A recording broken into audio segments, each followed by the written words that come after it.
Hello दोस्तों, मैं बसंत sir YouTube channel से बसंत सर कॉमर्स क्लासेस से आपको आज के सेशन में हम आपको एंटरप्रेन्योरशिप उद्यमिता का ऑब्जेक्टिव, जो कि पिछले वीडियो में हमने बताया 1 से 5 नंबर चैप्टर तक, आज पूरा ईपीएस का आपको ऑब्जेक्टिव क्वेश्चन जो कि बिहार बोर्ड के द्वारा पिछले कई वर्षों में 2016, 17, 18, 19, 20, 21, 22 तक जो पूछा गया है उसका हमने वीडियो बनाया है। ये वीडियो ज़रूर देखें, ये आपके लिए बहुत लाभकारी होगा और इसको देख के आपको लगभग क्वेश्चन सॉल्व हो जाएगा जो कि बोर्ड में आएगा। बहुत इंपॉर्टेंट है ये आज का सेशन, इसीलिए आप पूरा वीडियो देखें और हमारे चैनल को अभी तक सब्सक्राइब नहीं किए हैं तो प्लीज़ सब्सक्राइब करें और शेयर करें, बेल बटन दबाएं जिससे आपको सभी नोटिफिकेशन मिलता रहे।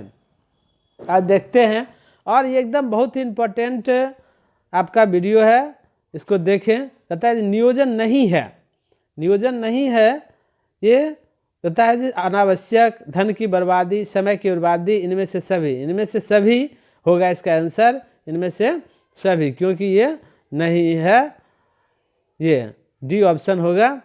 कहता है नियोजन होता है, नियोजन जो होता है, प्लानिंग जो होता है वह भूतकाल के लिए, भविष्य के लिए, वर्तमान के लिए, सभी के लिए, ये भविष्य के लिए होता है। बी ऑप्शन होगा इसका सही, क्योंकि प्लानिंग जो हम करते हैं ये भविष्य के लिए करते हैं, फॉर फ्यूचर करते हैं। कभी कभी गलती से कोई सभी के लिए लगा देते हैं, ऐसा नहीं होगा, सभी के लिए नहीं होगा, भविष्य के लिए होगा। नियोजन कहता है, नियोजन है आवश्यक, आवश्यक है, नेसेसरी है, जरूरी है। ये जो है 3 ऑप्शन ये गलत है, अनावश्यक, समय की बर्बादी, धन की बर्बादी, ये नहीं होगा। कहता है नियोजन सभी प्रबंधकीय क्रियाओं का जो है प्रारंभ है, अंत है, प्रारंभ और अंत दोनों, इनमें से कोई नहीं, प्रारंभ और अंत दोनों है। नियोजन जो है सभी प्रबंधकीय क्रियाओं का प्रारंभ और अंत दोनों है। आगे देखते हैं, व्यवसाय नियोजन का प्रमुख महत्व है। कहता है निवेशकर्ताओं को आकर्षित करने में, दिशा निर्देशन में, उत्तोलन शक्ति प्रदान करने में उपयुक्त सभी होगा, डी ऑप्शन होगा।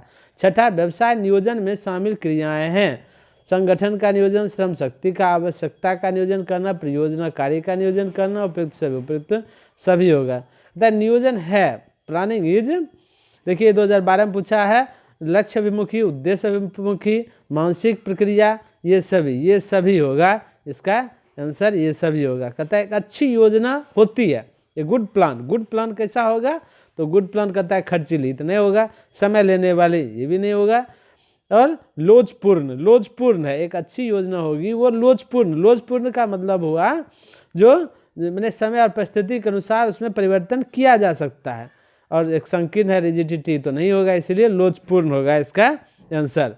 आगे देखते हैं, अगला क्वेश्चन जो है, कहता है व्यवसाय नियोजन के मुख्य अवयव हैं, व्यवसाय का वर्णन, अधिशासी, सारांश, ए और बी दोनों, इसमें व्यवसाय नियोजन के मुख्य अवयव में दोनों हैं, ए बी दोनों होगा। कहता है 10 नंबर क्वेश्चन, नियोजन होता है, नियोजन जो होता है किसके लिए होता है, कब कब होता है, कहता है एक short term, middle term, long term, सभी अवधि के लिए, ऑल टर्म्स के लिए होता है, डी ऑप्शन। अल्पकालीन भी होता है, मध्यकालीन भी होता है और दीर्घकालीन भी होता है। अल्पकालीन, मध्यकालीन, दीर्घकालीन तो आप लोग जानते ही हैं, जो 1 साल तक के लिए होगा वो शॉर्ट टर्म होगा, 1 साल से अधिक 3 साल तक होगा तो मध्यकालीन होगा, मिडिल टर्म, और उससे ज़्यादा होगा तो लॉन्ग टर्म, 5 साल 10 साल के लिए होगा लॉन्ग टर्म, सभी अवधि के लिए होता है। कहता है नियोजन भविष्य को पकड़ने के लिए बनाया गया पिंजरा है। यह कथन किसका है, यह कथन एलन का है, ये एलन ने कहा था नियोजन भविष्य को पकड़ने के लिए बनाया गया पिंजरा है। ये जो आप परिभाषा में भी लिख सकते हैं, जब पूछेगा नियोजन क्या है तो लिखिए नियोजन भविष्य को पकड़ने के लिए बनाया गया पिंजरा है। मगर नियोजन की परिभाषा में आप बढ़िया से परिभाषा लिखिएगा तो अलग परिभाषा है, और भी परिभाषाएं हैं उसको लिखिएगा। जॉर्ज अटेरी के अनुसार नियोजन के प्रकार हैं, नियोजन कितने प्रकार हैं, तो 4 प्रकार हैं नियोजन के, जॉर्ज अटेरी के अनुसार। अब कहता है अगला क्वेश्चन देखिए, आगे का क्वेश्चन देखते हैं, तो ये है आपका परियोजना प्रबंध संबंधित नहीं होता है, परियोजना प्रबंध, project management is not concern with, किससे संबंधित नहीं होता है, कहता है फंक्शनल अप्रोच, प्राकार्यात्मक प्रस्ताव, केंद्रीकृत निधि निर्धारण से, विकेंद्रीकरण क्रियान्वयन से, और विकेंद्रीकरण नीति निर्धारण से, ये होगा विकेंद्रीकरण नीति निर्धारण से, डी ऑप्शन होगा। आगे देखते हैं अगला क्वेश्चन। विस्तारीकरण परियोजना मदद करती है विद्यमान संसाधनों के अनुरूपण में, तय निर्णयन, निवेश की प्रतिपूर्ति, संग्रहण, अतिरिक्त अवसरों का लाभ उठाने में। तो विस्तारीकरण परियोजना माने परियोजना का हम विस्तार करें तो वो अतिरिक्त अवसर का लाभ उठाने में होगा। ऑप्शन इसका सी आंसर होगा। बताए आधुनिकीकरण सुधारता है, आधुनिकीकरण जो सुधारता है वो क्षमता को सुधारता है। पिछले वीडियो में हमने बताया था, एक मॉडल पेपर जो डाले थे उसमें आधुनिकीकरण जो सुधारता है, बार बार पूछता है, क्षमता को सुधारता है, कैपेसिटी बढ़ाता है। बताए परियोजना पहचान व्यवहार करती है, परियोजना प्रोजेक्ट आइडेंटिफिकेशन डील्स विथ व्यवहारिक परियोजना विचार से, वायबल प्रोडक्ट आइडिया, इससे होगा, ए ऑप्शन होगा। तार्किक अवसर नहीं, प्रभावशाली मार्ग से नहीं, ये नहीं होगा। परिमाणीय परियोजनाओं से निम्नलिखित से संबंधित कौन संबंधित नहीं है? Which of the following is not considered with quantifiable project. तो इसमें कहता है परिवार कल्याण, परिवार कल्याण इससे नहीं है। परिवार कल्याण जो है सामाजिक संरचना में आ जाता है। जब उपकरणों के प्रमाणीकरण में कमी होती है, आंतरिक बाधाओं से, बाह्य बाधाओं से, सरकारी बाधाओं से नहीं तो बाह्य बाधाओं से होगा इसमें। अगला क्वेश्चन देखते हैं, इसको पूरा वीडियो तक अंत तक देखें। ये पूरा आज मैराथन आपका चल रहा है, पूरा चैप्टर से दे दिए हैं, सभी चैप्टर से जितने भी प्रश्न पूछे गए। परियोजना का जीवन चक्र निम्नलिखित से संबंधित नहीं होता है। इसमें है pre investment stage, constructive stage, normalisation stage और स्थिरीकरण स्टेबलाइजेशन स्टेज, इसमें नहीं होता है। ये चूंकि नहीं होता वाला है, निगेटिव है, तो निगेटिव में आपको स्थिरीकरण ये सभी होता है। परियोजना का जीवन चक्र जो है, ये सभी स्टेज है, pre investment stage, constructive, normalisation, ये स्टेबलाइजेशन स्टेज, स्थिरीकरण चरण नहीं है। परियोजना निम्न से संबंधित नहीं होती है, तो किससे संबंधित नहीं होती है? सृजनता नव प्रवर्तन होता है, जोखिम होता है, कल्पना शक्ति होता है, ठीक है। कारक प्रबलता प्राच्य परियोजनाएं हैं, पूंजी प्रबल परियोजनाएं, श्रम आधारित परियोजनाएं, तकनीकी प्राच्य परियोजनाएं। तो कारक प्रबलता प्राच्य परियोजना ए और बी दोनों होगा, पूंजी और श्रम आधारित परियोजना। एक परियोजना है, एक परियोजना जो है कहता है गतिविधियों का समूह, एकल गतिविधि, असंख्य गतिविधियों का समूह। तो इसमें जो होगा असंख्य गतिविधियों का समूह होगा, सी होगा इसका ऑप्शन, असंख्य गतिविधियों का समूह। कहता है परियोजना पहचान में आवश्यकता होती है, परियोजना पहचान में क्या आवश्यकता होती है? परियोजना जब हम पहचान करते हैं तो अनुभव होना चाहिए, पहला ऑप्शन सही है। मस्तिष्क का उपयोग भी है सही, और अनुभव और मस्तिष्क उपयोग दोनों होगा, ऑप्शन सी सही है इसमें, इनमें से कोई नहीं। परियोजना प्रतिवेदन सारांश है, project report is a summary of, कहता है तथ्यों का, ठीक है, सूचनाओं का, ठीक है, विश्लेषण का, ठीक है, ये सभी होगा, ये तीनों सही है। परियोजना प्रतिवेदन पुनर्भुगतान अवधि संबंधित होती है, लाभ अर्जन प्रक्रिया के लिए आवश्यक अवधि, विनियोग लागत वसूली के लिए आवश्यक अवधि, स्थिर लागत वसूली के लिए अवधि कोई नहीं, तो विनियोग लागत वसूली के लिए आवश्यक अवधि। तकनीकी आर्थिक विश्लेषण में पहचान क्या आता है? पूर्ति संभावना, मांग संभावना, तो इसका आंसर होगा मांग संभावना, निर्यात संभावना नहीं होगा। अगला देखते हैं क्वेश्चन, निवेश विश्लेषण संबंधित है, निवेश विश्लेषण संबंधित है, कहता है निधिकरण आवश्यकताएं, सामग्री आवश्यकताएं, श्रम आवश्यकताएं, संसाधन आवश्यकताएं, तो संसाधन आवश्यकताएं इसका। डीपीआर क्या है? डीपीआर जो है कार्य योजना नहीं है, कार्यवाही योजना, एक्शन प्लान है डीपीआर।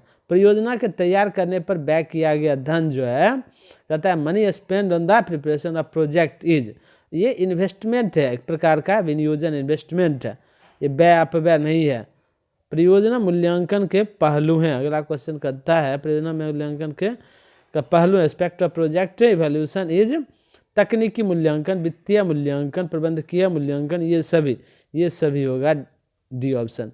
परियोजना तैयार की जाती है, परियोजना किसके द्वारा? देखिए 2019-21 में पूछा गया है, प्रवर्तक द्वारा, प्रबंधकों द्वारा, उद्यमी द्वारा, इन सभी के द्वारा पूछा गया है, बताया गया है, तैयार किया जाता है।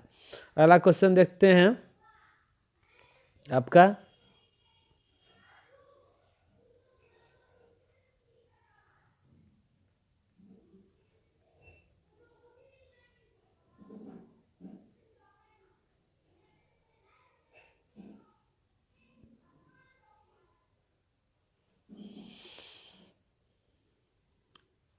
अगला क्वेश्चन देखिए, परियोजना आकलन है।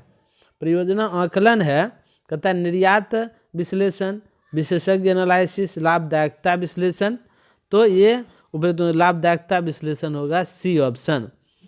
आगे देखते हैं, गर्भाधान अवधि है, बहुत इंपॉर्टेंट क्वेश्चन है। देखिए आप, गर्भाधान तो गर्भावधि संबंधित होती है, गर्भावधि संबंधित होती है, कहता है विचार सृजन अवधि से, उद्भवन अवधि से, क्रियान्वयन अवधि से, क्रियान्वयन अवधि से होगा। इसका आंसर होगा सी। देखिए 18 में भी पूछा, 21 में पूछा। शुद्ध वर्तमान मूल्य विधि संबंधित है, शुद्ध वर्तमान मूल्य विधि संबंधित है, कहता है मुद्रा का समय मूल्य से, मुद्रा का बढ़े हुए मूल्य से, सभी भावी वर्तमान मूल्यों से। इसका सी ऑप्शन होगा, सभी भावी वर्तमान मूल्यों से। तो निम्न में कौन संसाधनों का प्रकार एवं स्रोत है? तो संसाधन के प्रकार हैं, भौतिक संसाधन है ही, तकनीकी संसाधन, मानवीय संसाधन, ये तीनों संसाधन, इसलिए ऑप्शन होगा डी, उपयुक्त सभी। साधनों के गतिकरण में उद्यमी की भूमिका पर निम्न में से किस बात पर ध्यान देना चाहिए? तो जब हम साधन का गतिकरण करते तो उद्यमी को ध्यान देना है संसाधनों की आवश्यकता, संसाधनों की पहचान, रुकावटों का अध्ययन, उपयुक्त सभी ऑप्शन होगा। अब कहता है कार्यशील पूंजी की प्रकृति किस तरह की होती है? कार्यशील पूंजी की प्रकृति जो होती है वो अस्थिर होता है। कार्यशील पूंजी जो है, इसका सी बी आंसर होगा।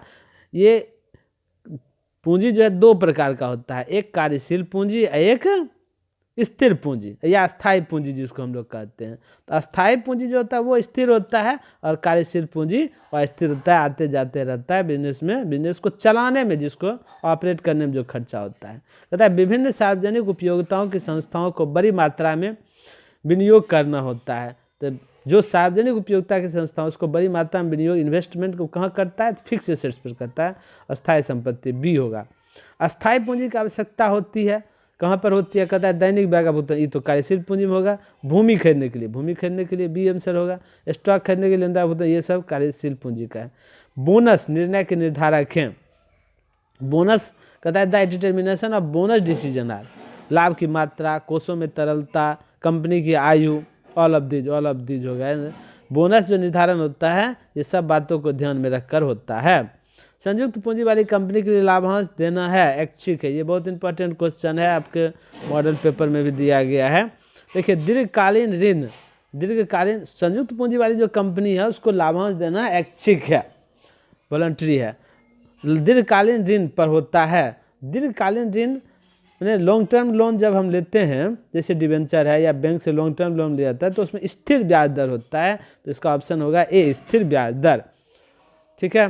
कहता है कार्यशील पूंजी वर्गीकृत हो सकती है, कार्यशील पूंजी वर्गीकृत हो सकती है। कहता है अस्थायी कार्यशील पूंजी, परिवर्तनशील कार्यशील पूंजी और नियमित एवं मौसमी कार्यशील पूंजी, इनमें से सभी होगा इसका आंसर। ये सभी उसकी वर्गीकृत है, उसका भेद में बांट सकते हैं। अगला देखिए, कहता है जो शुद्ध कार्यशील पूंजी का अर्थ है। अब इसमें वर्किंग कैपिटल बराबर होता है current assets minus current liability. देखिए तो current assets minus current liability option होगा ए, शुद्ध कार्यशील पूंजी, सी ए माइनस सी एल। इसको याद रखिए, सब जगह पूछेगा आपको, बीएसटी में भी पूछ सकता है, पीएस में पूछ सकता है, अकाउंट में भी पूछ सकता है। तो इसको याद रखिए, वर्किंग कैपिटल बराबर क्या होता है? Current assets minus current liabilities. निम्नलिखित कार्यशील पूंजी का अंश होती है, नियमित कार्यशील पूंजी का अंश होती है। अस्थायी कार्यशील पूंजी, परिवर्तनशील कार्यशील पूंजी, शुद्ध कार्यशील पूंजी। तो इसमें होगा अस्थायी कार्यशील पूंजी, अस्थायी कार्यशील पूंजी का ये होता है, ए ऑप्शन होगा। तो स्थिर लागत में शामिल होता है। स्थिर लागत में क्या शामिल होता है? देखिए 2019 में पूछा है। स्थिर लागत में कच्चे माल की लागत नहीं, श्रम की लागत नहीं, शक्ति की लागत नहीं, ये कारखाना लागत, फैक्ट्री का कॉस्ट ऑफ फैक्ट्री, ये सब ऊपर वाला जो है ये वेरिएबल कॉस्ट है। तो इसमें कारखाना लागत। अस्थायी पूंजी का स्रोत नहीं है, तो कौन सा स्रोत नहीं है? ऋण पत्रों का निर्गमन, अंशों का निर्गमन, हाँ, ऋणदाता, क्रेडिटर्स जो है ये अस्थायी पूंजी नहीं है, करेंट लायबिलिटीज है। पार्टोदय विधि निगम से ऋण। कहता है कार्यशील पूंजी का स्रोत है, कार्यशील पूंजी का स्रोत क्या है? Debtors, bank overdraft, cash sales, उपयोग सभी होगा, डी ऑप्शन होगा आंसर सही। आप वीडियो के लास्ट तक बने रहे, इसी से सब सारा क्वेश्चन आएगा। आप लोग एकदम ध्यान से देखें, सभी क्वेश्चन ज़्यादातर पिछला जो बोर्ड क्वेश्चन होता है उससे उठाया जाता है, इसीलिए हमने आज ये प्रयोग किया है। कार्यशील पूंजी का स्रोत है, पता है कार्यशील पूंजी क्या स्रोत है, तो उपयुक्त तो सभी है, इसमें आपको बताया ही, डी होगा ऑप्शन। और इसमें अगला क्वेश्चन देखते हैं, कार्यशील पूंजी का निर्धारक है, कार्यशील पूंजी का निर्धारक है पता है संस्था का आकार, निर्माण प्रक्रिया की अवधि, कच्चे माल की उपलब्धता, उपयुक्त सभी होगा। अगला देखिए क्वेश्चन, आप प्लांट का क्रय कार्यशील पूंजी में क्या करेगा, प्लांट का क्रय कार्यशील पूंजी में क्या करेगा, पता है प्लांट का क्रय तो इसमें कार्यशील पूंजी में कुछ नहीं करेगा, कोई प्रभाव नहीं करेगा, क्योंकि कार्यशील पूंजी में तो इसका कोई प्रभाव नहीं होना चाहिए। कैश से खरीदेंगे, ठीक, तो कमी ही करेगा, चलिए कमी ही करेगा प्लांट का क्रय कार्यशील पूंजी में।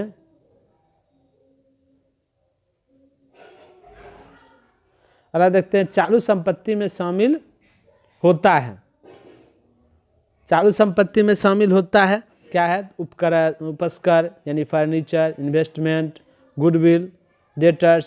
तो ये जो तीनों हैं, फर्नीचर, इन्वेस्टमेंट, गुडविल, ये सभी फिक्स एसेट्स में आ जाते हैं। डेटर्स जो है करेंट एसेट्स है, तो डी होगा ऑप्शन। प्लांट एवं मशीन पर ह्रास, प्लांट एवं मशीन पर ह्रास है, depreciation of plant and machine कहता है sources of fund, application of fund, no problem, तो सोर्सेस ऑफ फंड है, सोर्सेस ऑफ फंड।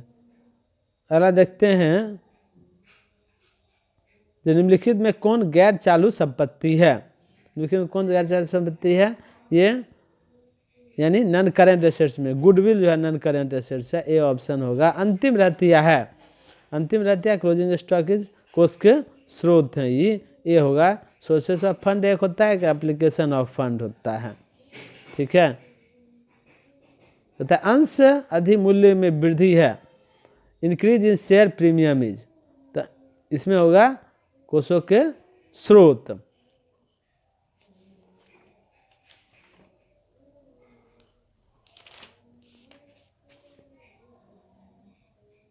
कोषों के स्रोत।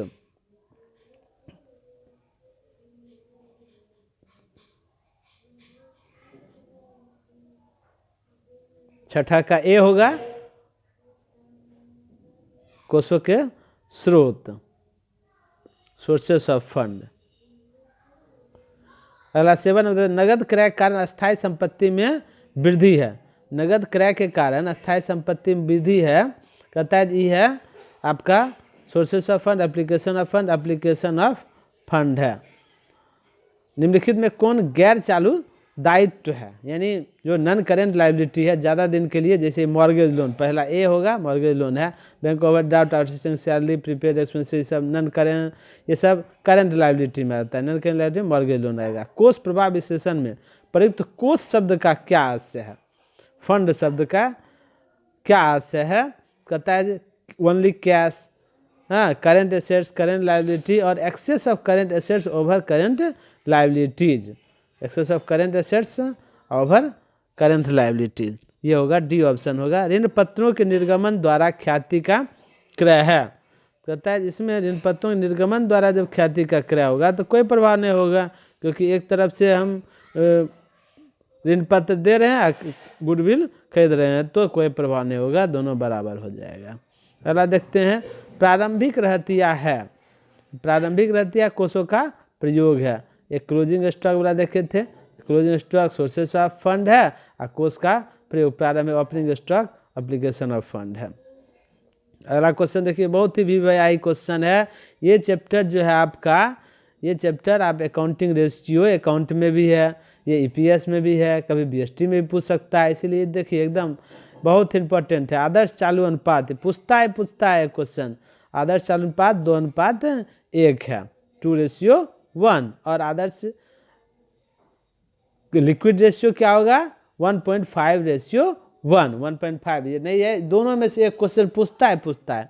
तरलता अनुपात है, लिक्विडिटी रेशियो में आप देखिएगा अकाउंटिंग रेशियो पढ़े होंगे अकाउंट में, तो उसमें देखिएगा जो लिक्विडिटी रेशियो सबसे पहला, लिक्विडिटी रेशियो में current ratio and liquid ratio है, सी ऑप्शन होगा इसका सही। शुद्ध कार्यशील पूंजी वही वर्किंग कैपिटल बराबर current assets minus current liability. अब देखिए इसमें भी आया, निम्नलिखित में से कौन सा संचालन व्यय नहीं है, संचालन का व्यय नहीं है, विज्ञापन व्यय है, प्रिलिमिनरी एक्सपेंसेस रिटर्न ऑफ, ये संचालन व्यय नहीं है। प्रिलिमिनरी एक्सपेंसेस मतलब समझते हैं जो ऐसा एक्सपेंसेस जो एक बार ही खर्च हुआ है और उसका उपयोग होते रहेगा। जैसे क्या होता है प्रिलिमिनरी एक्सपेंसेस में, आपको जब बिजनेस शुरू किया जाता है तो उस टाइम जितना खर्च होता है उसके विज्ञापन पर उसको प्रिलिमिनरी एक्सपेंसेस या कुछ कागजी खर्च होता है तो वो है। देखिए अगला क्वेश्चन है स्कंद आवर्तन अनुपात, stock turn over ratio comes under, ये किसके अंतर्गत आता है, टर्न ओवर रेशियो। देखिए 4 रेशियो है, liquidity ratio, solvency ratio, activity ratio और प्रॉफिटेबिलिटी रेशियो। इस चारों रेशियो के अंदर कौन कौन आता है ये आप लोग याद कर लीजिए, इससे समझ विकसित रहेगा। ये जो है स्टॉक टर्नओवर रेशियो आपका एक्टिविटी रेशियो के अंतर्गत आएगा। अगला देखते हैं चालू अनुपात होता है, करंट रेशियो जो है ये चूँकि लिक्विडिटी रेशियो है और ये होता है किसके अंदर, कहता है आर्थिक चिट्ठा अनुपात, ये बैलेंस शीट रेशियो है, ए ऑप्शन होगा इसका आंसर, ए होगा। लाभ हानि अनुपात दिया है, मिश्रित अनुपात नन ऑफ द नहीं। संचालन अनुपात है, संचालन ऑपरेटिंग रेशियो, ऑपरेटिंग रेशियो जो है वो प्रॉफिटेबिलिटी रेशियो के अंतर्गत आता है, ए ऑप्शन होगा इसका आंसर। अगला देखते हैं जो अम्ल परीक्षण अनुपात की गणना निम्न में से निम्नलिखित संपत्तियों में से कौन सी संपत्ति को ध्यान में नहीं रखा जाता है। अम्ल परीक्षण अनुपात, acid test ratio, liquid ratio को ही अम्ल परीक्षण अनुपात कहा जाता है। लिक्विड रेशियो हम लोग निकालते हैं ना, लिक्विड रेशियो, तो उसमें उसी को कहा जाता है liquid ratio, quick ratio, liquid ratio, quick ratio, acid test ratio, ये तीनों एक ही नाम है, तो इसको ध्यान में रखेंगे। और इसमें कहता है कैश, विशिष्ट स्टॉक, नन स्टॉक को ध्यान में नहीं रखा जाता है, स्टॉक को नहीं रखेंगे सी, क्योंकि हम लोग जानते हैं लिक्विड एसेट्स बराबर क्या होता है, करंट एसेट्स माइनस स्टॉक, इसको याद रखिए। लाभप्रदता अनुपात को समानता प्रदर्शित किया जाता है। प्रॉफिटेबिलिटी रेशियो को किसमें प्रदर्शित करते हैं, परसेंटेज में, परसेंटेज में। सिंपल रेशियो में जो है ये आपका पहला जो होता है ना लिक्विडिटी रेशियो, सॉल्वेंसी रेशियो, उसको सिंपल रेशियो में प्रदर्शित करते हैं। एक्टिविटी रेशियो होता है उसको गुना में, टाइम्स में करते हैं, और प्रॉफिटेबिलिटी रेशियो को परसेंटेज में समानता प्रदर्शित किया जाता है। वित्तीय स्थिति अनुपात को समानता प्रदर्शित किया जाता है। वित्तीय स्थिति अनुपात को साधारण अनुपात में, जैसे लिक्विड रेशियो, करंट रेशियो, ये सब है आपका, तो इसको साधारण अनुपात में किया जाता है। अगला देखिए, अगला क्वेश्चन भी बहुत इंपॉर्टेंट है, कहता है लाभ मात्रा अनुपात, पीवी रेशियो। पीवी रेशियो बराबर सूत्र होता है कंट्रीब्यूशन बाय सेल्स इनटू 100, तो कंट्रीब्यूशन बाय सेल्स इनटू 100 ये होगा, ए ऑप्शन होगा इसका लाभ मात्रा अनुपात। अगला देखिए जो सम विच्छेद बिंदु, हाँ बीईपी, सम विच्छेद बिंदु जो है ये break even point, break even point का सूत्र क्या होता है, फिक्स कॉस्ट बटे पीवी रेशियो, ए ऑप्शन होगा इसका, फिक्स कॉस्ट बटे पीवी रेशियो। ये बहुत दोनों क्वेश्चन बहुत ही इंपॉर्टेंट है, बहुत इंपॉर्टेंट। अगर आप देखिए तो अगर ये सब आपको बीएसटी बीपीएस में दोनों जगह पूछा जाता है, इसीलिए इसको आप हल्के में नहीं लें। कहता है कंट्रीब्यूशन, कंट्रीब्यूशन बराबर क्या होता है, अंशदान बराबर सेल्स, एक्चुअल सेल्स जो होता है, sales less variable cost, sales minus variable cost, sales, तो बी ऑप्शन होगा sales minus variable cost, answer हो जाएगा आपका बी। अब देखिए सीमा सुरक्षा है, margin of safety, margin of safety is actual sales less BEP sales, ये भी बी होगा इसका ऑप्शन। मार्जिन ऑफ सेफ्टी का सूत्र देखिएगा तो कंट्रीब्यूशन बराबर sales minus variable cost, S minus B short में, और ये मार्जिन ऑफ सेफ्टी बराबर actual sales minus BEP sales, break even point sales. कहता है ब्रेक इवन पॉइंट कहते किसको, कहता है वह स्थिति जहाँ पर कि ना लाभ हो, नो प्रॉफिट नो लॉस, उस स्थिति को हम लोग ब्रेक इवन पॉइंट कहते हैं, बीईपी कहते हैं। निम्न में कौन सा सम विच्छेद विश्लेषण गणना का तरीका कहता है तो मैथमेटिकल मेथड, ग्राफिकल मेथड, तो दोनों है, ए बी दोनों, सी ऑप्शन होगा इसका सही, ए बी दोनों है। कहता है निम्न में कौन सी सम विच्छेद विश्लेषण की सीमा नहीं है, सीमा नहीं है, कौन सा दोष नहीं है, तकनीकी स्थिरता, तकनीकी स्थिरता है, लागत विभाजन, ये सब है। कहता है निम्न में कौन सी सम विच्छेद विश्लेषण की उपयोगिता है, उपयोगिता है, कहता है जोखिम मूल्यांकन, रिस्क वैल्यूएशन, लेखांकन, आंकड़ों को समझना, लाभ सुधार, और उपरोक्त सभी होगा, डी ऑप्शन होगा इसमें।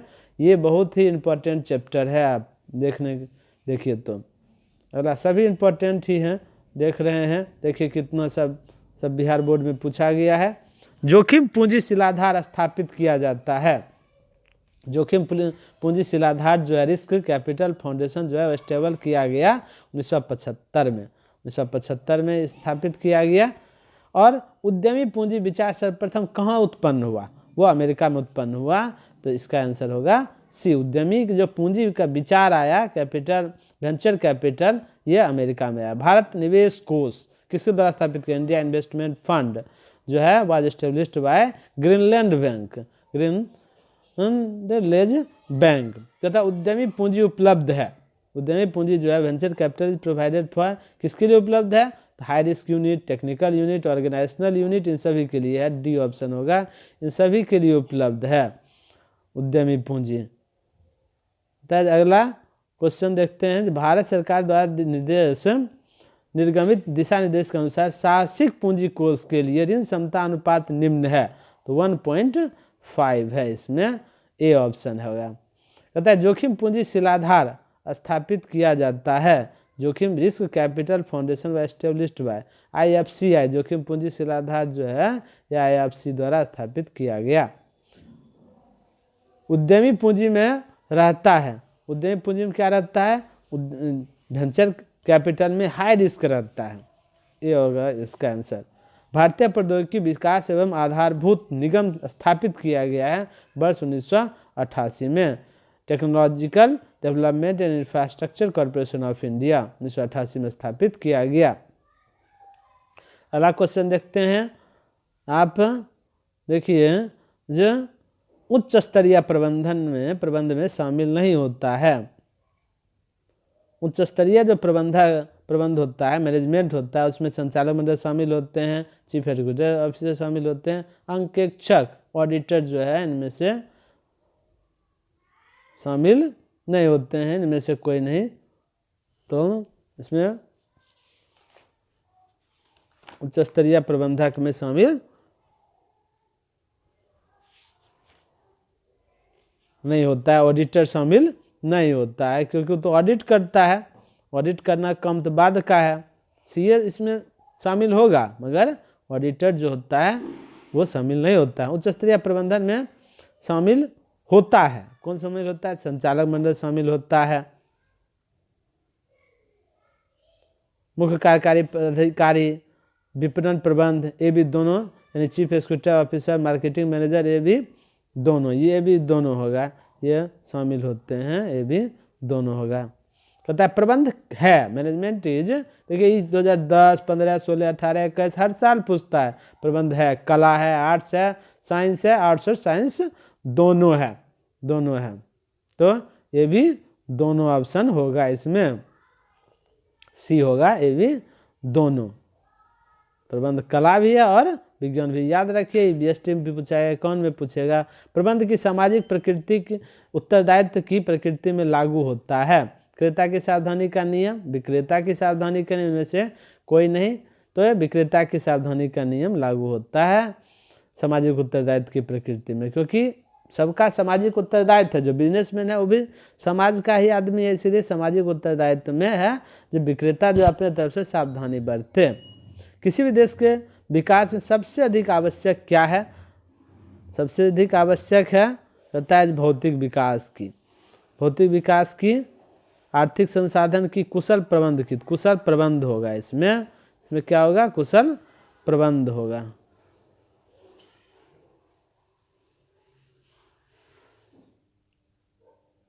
कुशल प्रबंध की आवश्यकता है। भौतिक संसाधन तो हमारे देश में बहुत है, मगर उसका कुशल प्रबंध नहीं होने के कारण दिक्कत होता है। कहता है प्रबंध कला है।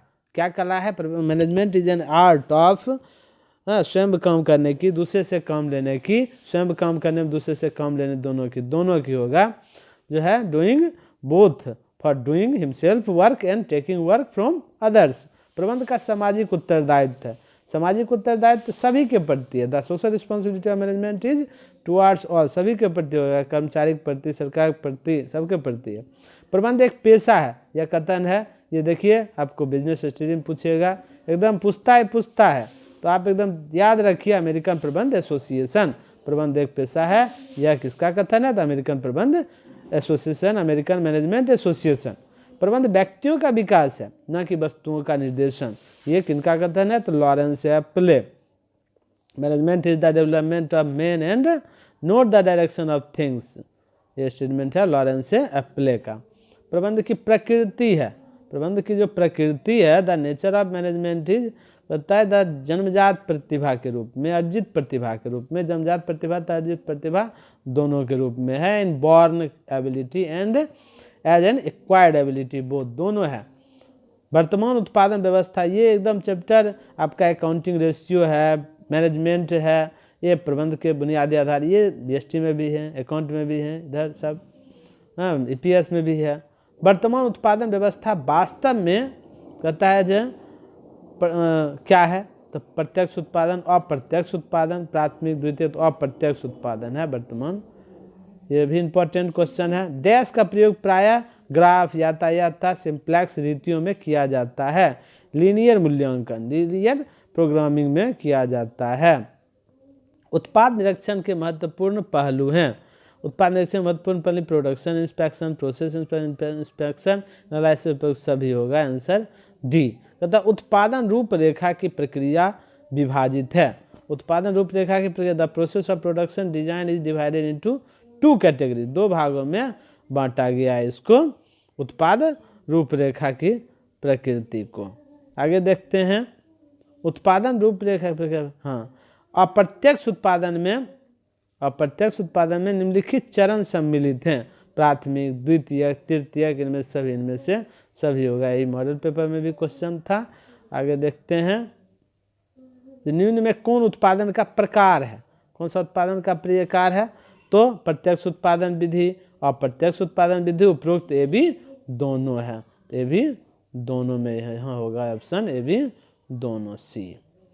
तो है जो इसमें निम्नलिखित में कौन किस्म नियंत्रण की विधि है? किस्म नियंत्रण की विधि है inspection method, statistical quality central method, उपरोक्त ए भी दोनों। तो उपरोक्त ए भी इसमें दोनों हो जाएगा, उपरोक्त ए भी दोनों। उत्पादन का प्रारंभ बाजार निम्न में से किसके द्वारा निर्धारित होना चाहिए? तो कहता है मांग के द्वारा होना चाहिए। ये मांग के द्वारा होना चाहिए, डिमांड। उत्पादन का प्रारंभ बाजार में डिमांड के द्वारा, बाजार में जैसा डिमांड है उत्पादन वैसा किया जाएगा। आगे देखते हैं जो सबसे अधिक व्यापक क्षेत्र है, सबसे अधिक बड़ा क्षेत्र किसका है? पैकेजिंग का है। ब्रांड, लेबलिंग, पैकेजिंग, ट्रेडमार्क, तो पैकेजिंग का है, सी ऑप्शन होगा। विपणन व्यय जो है भार है, marketing expenditure is a burden.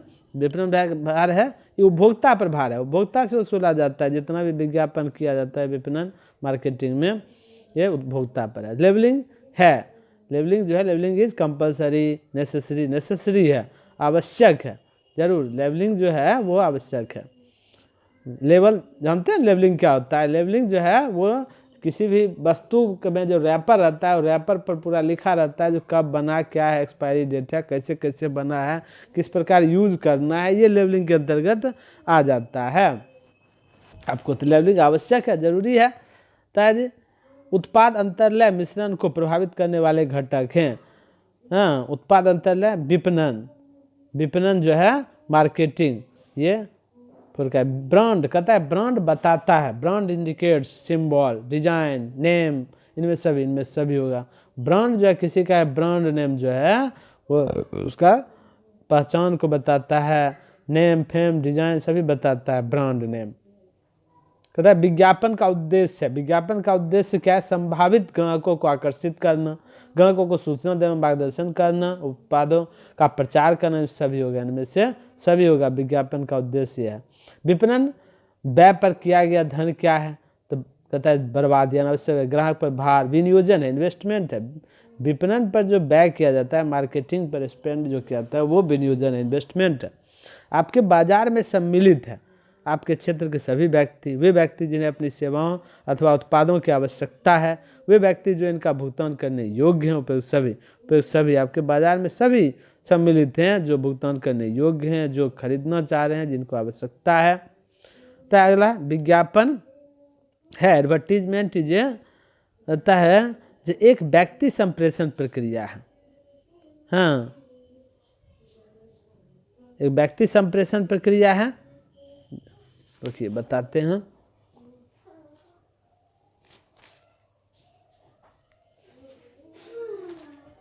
विज्ञापन जो है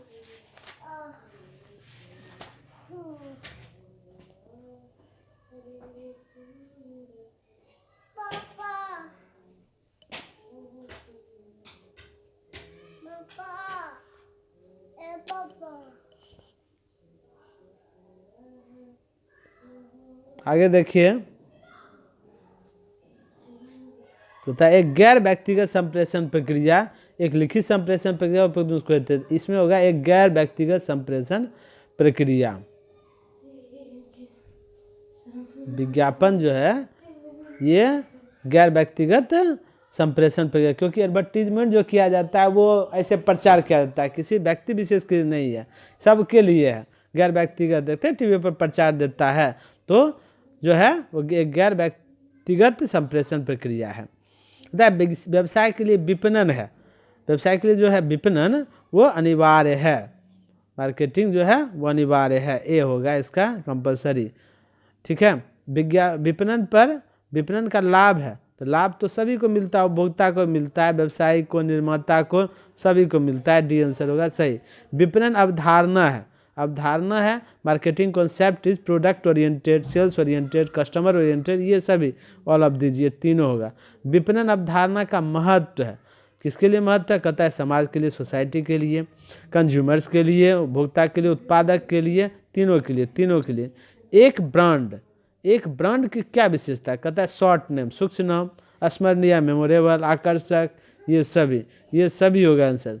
संभावी ग्राहक होते हैं, संभावी ग्राहक जो है वो कौन है? जो ग्राहक संभावी है, यानी संभावित है, कहने का मतलब है जो क्या है? तो संभावित है, यानी वो ग्राहक मेरा हो सकता है। तो देखिए संभावित ग्राहक जो है, संभावित ग्राहक होते हैं लोग जिन्हें सेवा अथवा उत्पाद की आवश्यकता है। जो लोग सेवा अथवा उत्पाद खरीदने योग्य हैं, जो सेवाएं या उत्पाद खरीदने के इच्छुक हैं, उपयुक्त सभी होगा इसमें आंसर। व्यक्तिगत विक्रय है, व्यक्तिगत पर्सनल सेलिंग क्या है? तो मौखिक प्रस्तुति है, वर्बल प्रेजेंटेशन है। एक वीडियो हम बनाए हैं पीछे उस मॉडल का, उसमें भी ये सब क्वेश्चन है। व्यक्तिगत विक्रय है मौखिक, क्योंकि पर्सनल मौखिक किया जाता है, जाके आगे सामने किया जाता है, किसी को हम समझाते हैं पर्सनली, तो पर्सनल सेलिंग के अंतर्गत वो आ जाता है। आगे देखते हैं। संचयी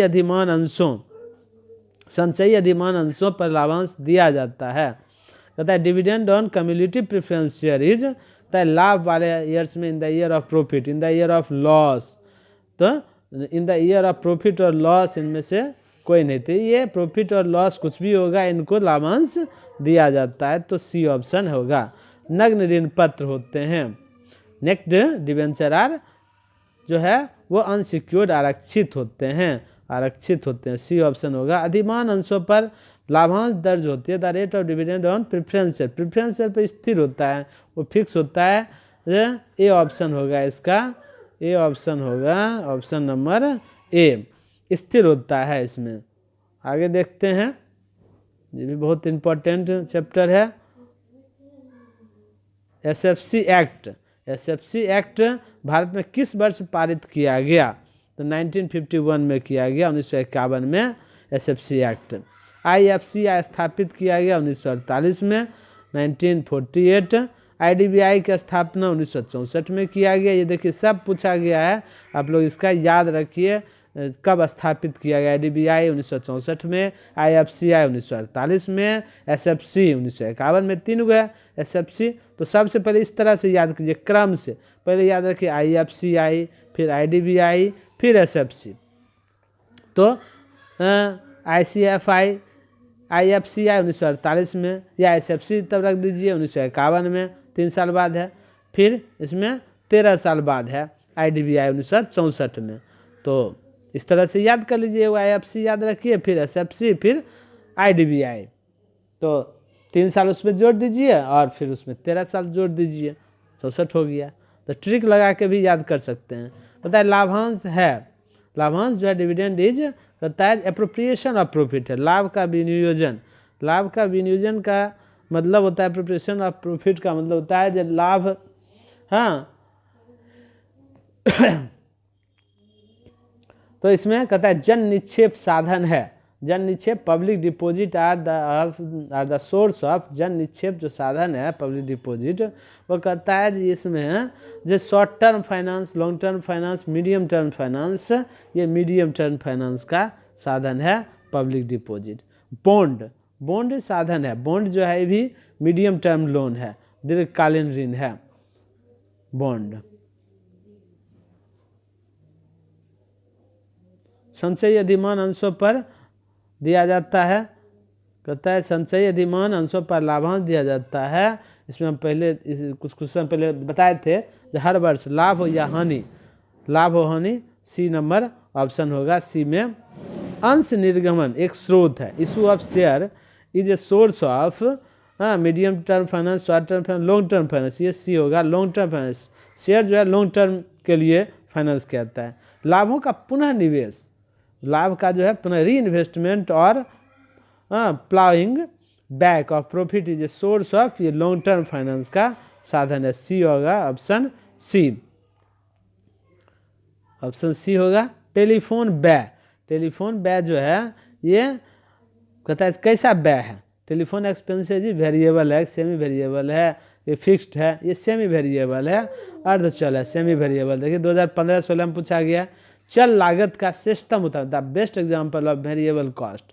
वेरिएबल कॉस्ट का उदाहरण है सबसे इसमें best material cost, B number option है। अस्थायी लागत प्रति इकाई बढ़ती है, प्रति इकाई कब बढ़ती है? जब उत्पादन कम होता है तब प्रति इकाई बढ़ जाता है, प्रोडक्शन डिक्रीज। फिक्स्ड कॉस्ट जो है वो बढ़ जाता है जब उत्पादन कम होता है, उत्पादन बढ़ेगा तो लागत घट जाएगा। निम्न में से कौन कारखाना ऊपरी व्यय नहीं है? कारखाना ऊपरी फैक्ट्री कॉस्ट के अंतर्गत देखिए, कहता है पहला factory insurance, depreciation plant, drawing, office salary, ये सब फैक्ट्री ऊपरी व्यय है, मगर वेतन जो है फैक्ट्री ऊपरी व्यय नहीं है, ये इनडायरेक्ट एक्सपेंसेस के अंतर्गत आता है, फैक्ट्री कॉस्ट में नहीं आता है। मूल्य नीति, प्राइस पॉलिसीज, प्राइस पॉलिसी जो है वो किसके फेवर में है? कहता है प्राइस पॉलिसी नीति जो है किसके favour? In favour of consumer, in favour of government, in favour of producer manufacturer, in favour of all, सभी के पक्ष में है प्राइस पॉलिसी। कुल लागत में शामिल होता है। टोटल कॉस्ट में क्या शामिल होता है? Prime cost, works cost, production cost, इनमें सभी प्रोडक्शन कॉस्ट में सभी होगा। निम्न में से अस्थायी लागत का उदाहरण क्या है? अस्थायी लागत का उदाहरण कहता है direct material cost, chargeable expenses, salary of office manager, direct labour cost, तो सैलरी ऑफ ऑफिस मैनेजर सी होगा इसका आंसर। आगे क्वेश्चन देखते हैं।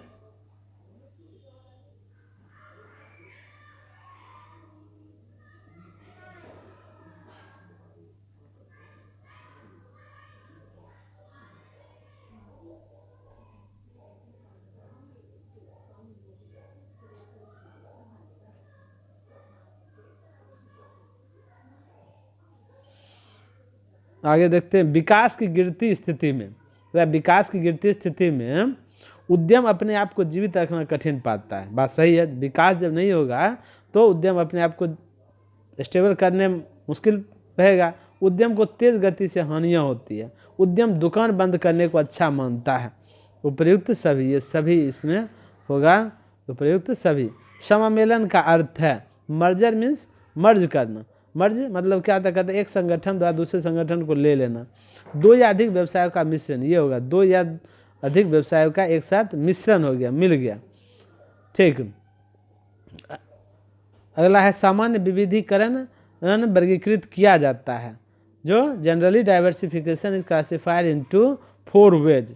4 वेज जो है इसमें 4 तरीक़ों से डाइवर्सिफिकेशन किया जाता है। कहता है फ्रेंचाइजिंग के अंतर्गत, फ्रेंचाइजिंग के अंतर्गत अंडर फ्रेंचाइजिंग कहता है उत्पाद पर नियंत्रण फ्रेंचाइजर के पास होता है। उत्पाद का नियंत्रण किसके पास होता है? फ्रेंचाइजर, जो फ्रेंचाइजी देने वाला है उसके अंदर रहता है, फ्रेंचाइजर के पास में होता है। तो संघीय एक तकनीक है, हाँ संघीय एक तकनीक है उसी उद्योग में विस्तार करना, अन्य क्षेत्रों में विविधता करना, ये अन्य क्षेत्रों में विस्तार विविधता करना, अलग अलग विविधता करना। अगला देखते हैं एकीकरण। एकीकरण से अभिप्राय है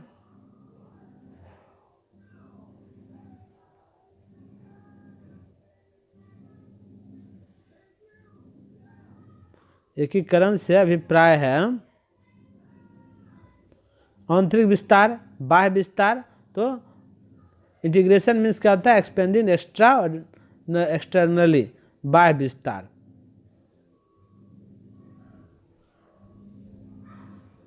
देखिए बाजार भेदन में अंडर मार्केट पेनिट्रेशन कहता है बाजार भेदन में एक संपत्ति स्कूटर जैसे दिया दूसरे के लिए विनिमय, एक पुरानी संपत्ति स्कूटर एक नए से बदलना, एक संपत्ति स्कूटर कैश में बेचना। तो बाजार भेदन में एक संपत्ति स्कूटर जो है कैश में बेचना, सी ऑप्शन होगा। अगला देखते हैं जो व्यवसाय से संबंधित कानून है। व्यवसाय से संबंधित कानून पिछला वीडियो में भी बताए हैं, कंपनी एक्ट 2013, कंपनी एक्ट 1932 और कॉन्ट्रैक्ट एक्ट 1872, ये सभी है, ये सभी डी ऑप्शन होगा इसका आंसर। ये सभी प्रदूषण के कारण है। प्रदूषण कारण क्या है? तो मोटर गाड़ी यातायात, जंगलों कटाई, बढ़ती जनसंख्या, ये सभी है। सामाजिक उत्तरदायित्व अपने स्वयं के हित में कार्य करने वाले प्रत्येक व्यक्ति का व्यक्तिगत दायित्व है कि विश्वस्त हो कि दूसरे के अधिकार तथा न्यायोचित हित न टकराए। यह किनका कथन है? तो कुंट्ज एवं ओडोनिल का कथन है। सामाजिक उत्तरदायित्व में हम अपना हित तो रखते ही हैं, मगर हम अपने हित में किसी दूसरे का अहित न करें, ये बात ध्यान रखना है। अगला देखिए कहता है कि सामाजिक उत्तरदायित्व से उन नीतियों को लागू करना, उन निर्णयों को लागू लेना अथवा उन कार्यों को करना जो समाज के उद्देश्यों और मूल्यों के लिए वांछनीय। यह कथन है HR बोवेन के अनुसार। HR बोवेन कहता है उद्यमी का कर्तव्य है। उद्यमी का क्या कर्तव्य है? कहता है इसमें मुनाफा वसूली, कर चोरी, प्रदूषण इनमें से कोई नहीं, ये कर्तव्य नहीं है। उद्यमी के दायित्व हैं। उद्यमी के क्या दायित्व है? समाज के प्रति, सरकार के प्रति, पर्यावरण के प्रति, उपरोक्त सभी होगा इसमें। अब अगला देखते हैं सामाजिक उत्तरदायित्व को किसने परिभाषित किया? तो HR बोवेन ने परिभाषित किया है। HR बोवेन ने परिभाषा, तो आप HR बोवेन का देखे ही। सामाजिक उत्तरदायित्व से आशय उन नीतियों को लागू करना, उन निर्णयों को लेना अथवा उन कार्यों को करना जो समाज के उद्देश्यों मूल्यों के लिए वांछनीय है। यही कथन दिए थे HR बोवेन ने। तो ठीक है, आज का सेशन आपने देखा और इस वीडियो को अंत तक देखें, पूरा देखें और सभी को आप बताएं सब्सक्राइब कर ले। अभी तक आप हमारे चैनल को सब्सक्राइब नहीं किया है और कहीं से भी आपको कोई दिक्कत हो तो आप हमें कमेंट करें, हम उसका उपाय करेंगे साधन से जो आपको संतुष्ट कर सकें। इसमें सभी वीडियो जो है एकदम बताया गया, जितने भी हैं ये कहीं बाहर नहीं आएगा, इतना पढ़ लीजिएगा। अगर आप हमारा वीडियो देख लीजिए सभी EPS का, तो EPS में आप 35 एकदम 100% क्रैक करके आइएगा क्वेश्चन बिहार बोर्ड में। ठीक है, धन्यवाद।